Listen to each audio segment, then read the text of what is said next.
So you want to know how to prank and you want to make special zombie effects for Halloween. Well, I got Veronica from Gilroy Vlogs who made this with items from home, and she's going to show you how to do it right now.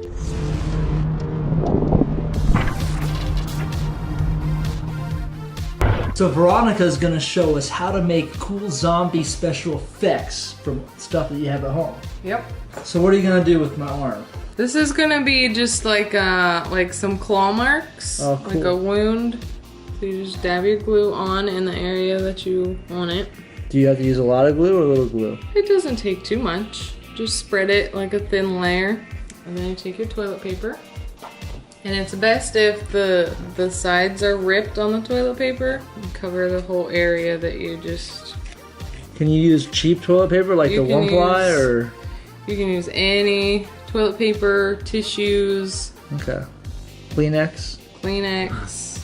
You're just creating a texture. Okay, cool. And then over top of this, you apply more glue. And now we're just gonna take another layer just to make it thicker. How many layers do you put on? You can put as many as you want. So you can use as many layers as you want, but for this one, you're just gonna do 2 layers. And then if you want like a deeper wound or something more wicked, you could make it thicker, right? Yes. And then over top of this, you apply more glue. And now that it's all covered in glue, you have to let that dry. We can speed the drying process using a hairdryer or a fan. So while the glue is drying on this arm, we're gonna make teeth marks, bite marks. Like a bite mark, yes. Awesome, so we already got the first layer in, right? First 2 layers. So what are we doing now? And then I just took more toilet paper, it's still wet with the glue, and you just wanna like put it on there kind of bunched up in the middle. So that way, once you get more layers on, you can drag teeth marks and it looks like all the flesh is built up in the middle. Ugh.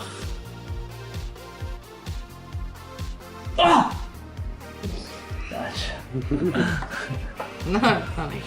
So now, while this is still wet, like I've built up some tissue in the middle, while it's still wet, I want to create the teeth marks. So I just take my paintbrush, the end of the paintbrush, and kind of drag it through the tissue to create the illusion of the teeth mark.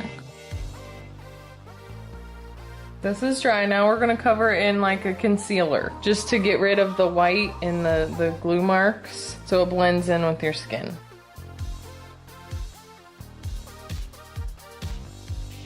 Okay, now we're gonna take this and we're gonna just create like cuts, like he's been clawed. So you just, don't do that. I did not.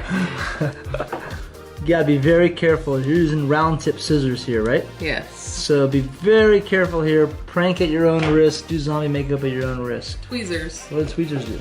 Just to kind of pull it up a little more so I don't actually cut you. And then you just want to make cuts.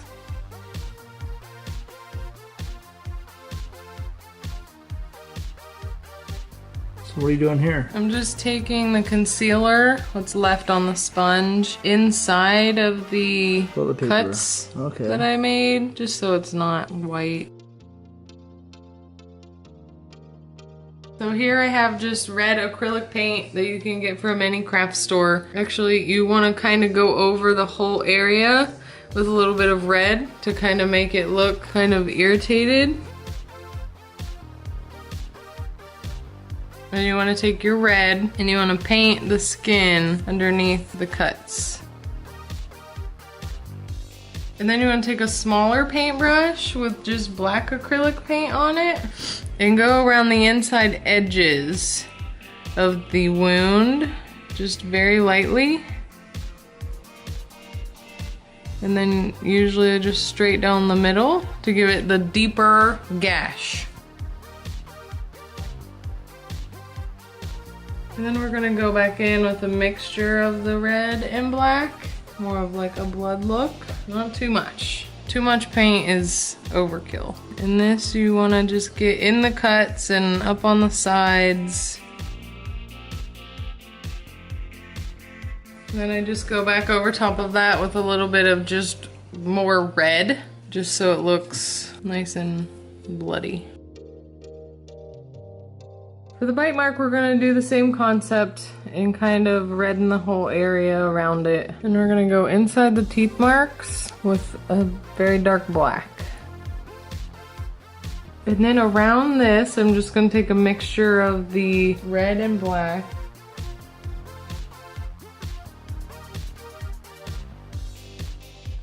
Wow, look at this. Oh my gosh. Dude, today was a bad day, man. Now that we got everything painted on my arms, you did a great job. Thank you. What are we gonna do next? We're gonna make the fake blood. So you're making your own fake blood. You make your own fake blood with corn syrup, chocolate syrup, and red food coloring. You just pour some corn syrup. We're not making very much for today. Red food coloring, a few drops.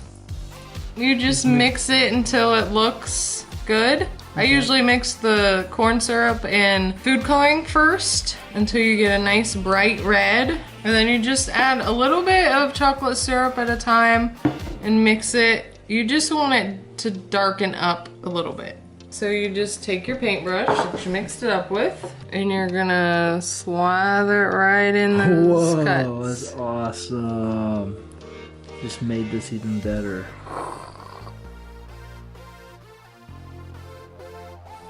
It stays on pretty surprisingly really well. Mm-hmm. This is probably better than a kit you could buy from the store. Voila. Wow. And you can put more in like the cuts to where it's like dripping out.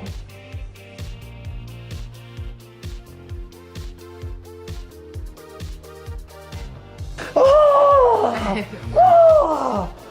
Oh! Ah! What happened to me? Oh, don't look at me! Don't look at me! Dude, this is awesome. Look how the blood's dripping right there. Oh yeah, that's Whoa. perfect. This is how you make zombie special effects just in time for Halloween with items you have at home. Subscribe to Veronica at Gilroy Vlogs, and if you want this kit, I'm gonna give it away to a random comment. Just leave a comment, and this kit I'll mail directly to you. Live inspired, shock the world, and we'll see you next time.